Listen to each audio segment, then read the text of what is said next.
Assalamualaikum warahmatullahi wabarakatuh. Selamat pagi, Bapak Ibu dosen. Perkenalkan saya Bunga Feriska. Pada kesempatan kali ini, saya dari kelompok 2E akan mempresentasikan hasil analisis jurnal metabolisme primer dengan topik siklus asam sitrat. Dalam presentasi ini, saya akan membahas konsep dasar siklus asam sitrat, jalur metabolisme klasik dan alternatif, serta peran dan relevansinya dalam metabolisme sel.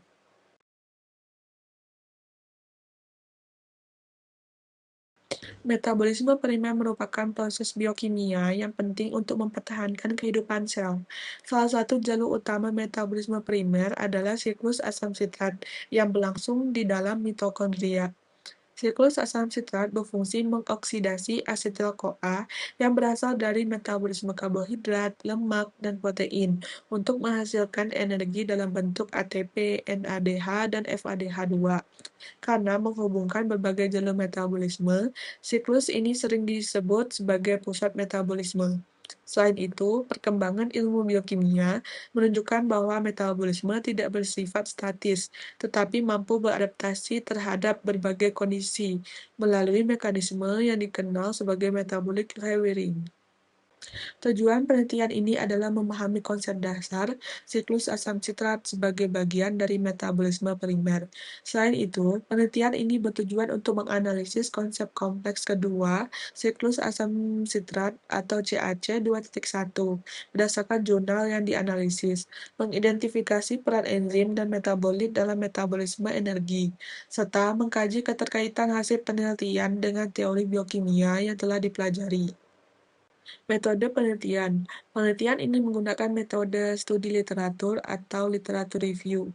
Data diperoleh dari berbagai jurnal dan buku biokimia yang membahas siklus asam sitrat, metabolisme energi, metabolisme laktat dan pirufat, serta fungsi enzim metabolik.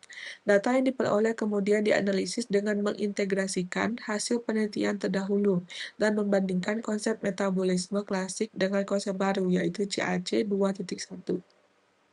Skema metabolisme. Metabolisme energi yang berkaitan dengan siklus asam sitrat diawali dengan proses glikolisis. Pada tahap ini, glukosa dipecah menjadi pirufat dan menghasilkan ATP serta NADH.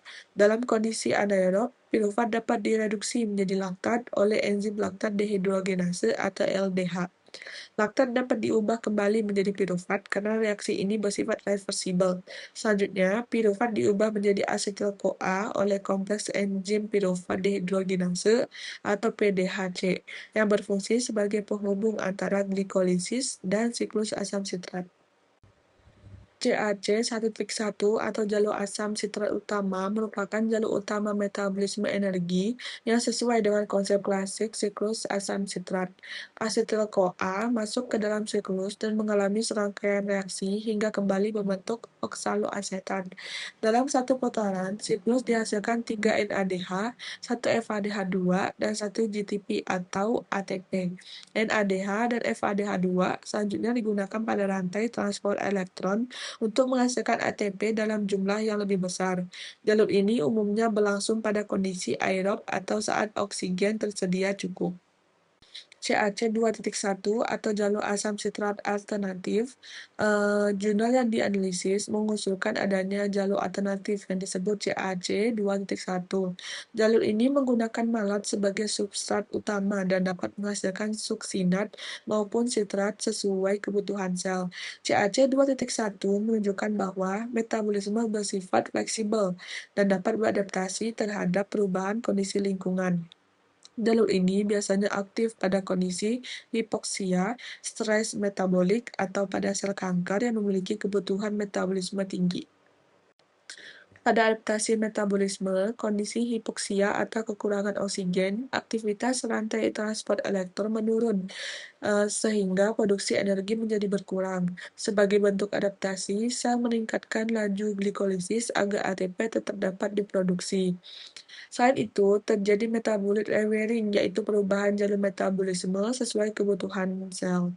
Pada sel kanker, berbagai intermedian metabolisme dialihkan untuk sintesis lipid, protein, dan nukleotida yang mendukung pertumbuhan sel secara cepat. Pada gambar ini menunjukkan perbedaan antara CAC 1.1 dan CAC 2.1.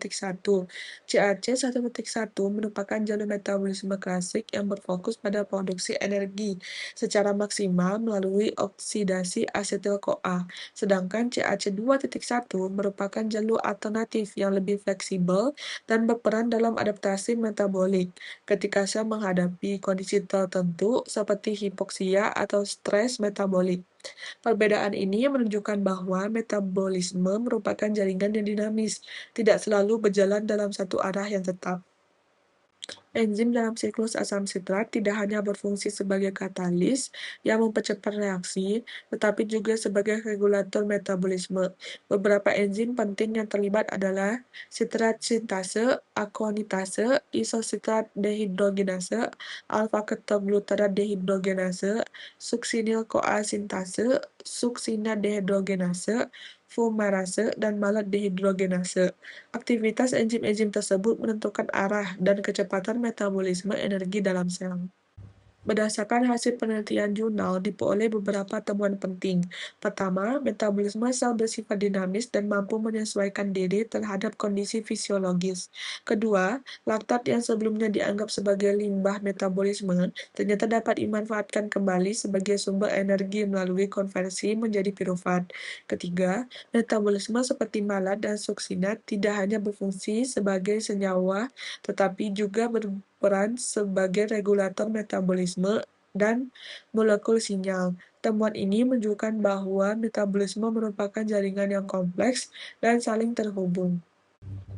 Siklus asam sitrat memiliki sifat amfibolik karena berperan dalam proses katabolisme dan anabolisme secara bersamaan. Secara katabolik, siklus ini mengoksidasi asetil-CoA untuk menghasilkan energi dalam bentuk ATP, NADH, dan FADH2.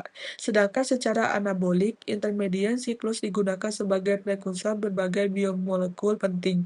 Misalnya, sitrat digunakan untuk sintesis asam lemak dan kolesterol, sedangkan alfa-ketoglutarate digunakan untuk sintesis asam amino.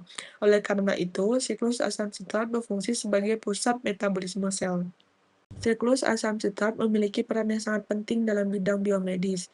Gangguan pada jalur ini dapat menyebabkan berbagai penyakit seperti penyakit hati, gangguan neurologis, hiperanonemia, dan kanker. Selain itu, beberapa vitamin B berperan sebagai koenzim penting dalam siklus asam sitrat, yaitu vitamin B1 sebagai TPP, vitamin B2 sebagai FAD, vitamin B3 sebagai NAD+, dan vitamin B5 sebagai bagian dari koenzim A. Kekurangan vitamin tersebut dapat menghambat produksi energi dalam sel. Dari pembahasan yang telah dijelaskan, dapat diketahui bahwa siklus asam sitrat merupakan pusat metabolisme yang menghubungkan berbagai jalur metabolisme energi. Selain menghasilkan ATP, sumber energi utama, siklus ini juga menyediakan berbagai intermedian yang diperlukan untuk proses biosintesis. Hal ini menunjukkan bahwa siklus asam sitrat memiliki peran penting dalam menjaga keseimbangan metabolisme sel. Berdasarkan hasil analisis jurnal, dapat disimpulkan bahwa siklus asam sitrat merupakan pusat metabolisme yang berperan dalam produksi energi sekaligus penyedia prekursor biosintesis. Selain jalur klasik CAC 1.1, terdapat konsep jalur alternatif CAC 2.1 yang menunjukkan bahwa metabolisme bersifat dinamis, fleksibel, dan mampu beradaptasi melalui mekanisme metabolic rewiring. Enzim dan metabolit dalam siklus asam sitrat juga berperan penting dalam mengatur aliran energi dan adaptasi metabolik sel. Kritik terhadap jurnal ini adalah penelitian masih berbasis studi literatur sehingga belum didukung oleh data eksperimen secara langsung. Selain itu, konsep CAC 2.1 masih tergolong baru, sehingga memerlukan penelitian lebih lanjut untuk membuktikan mekanismenya. Saran kami adalah perlu dilakukan penelitian eksperimental lanjutan untuk mengkaji keberadaan dan fungsi CAC 2.1 serta memperdalam pemahaman mengenai metabolic rewiring pada berbagai kondisi penyakit.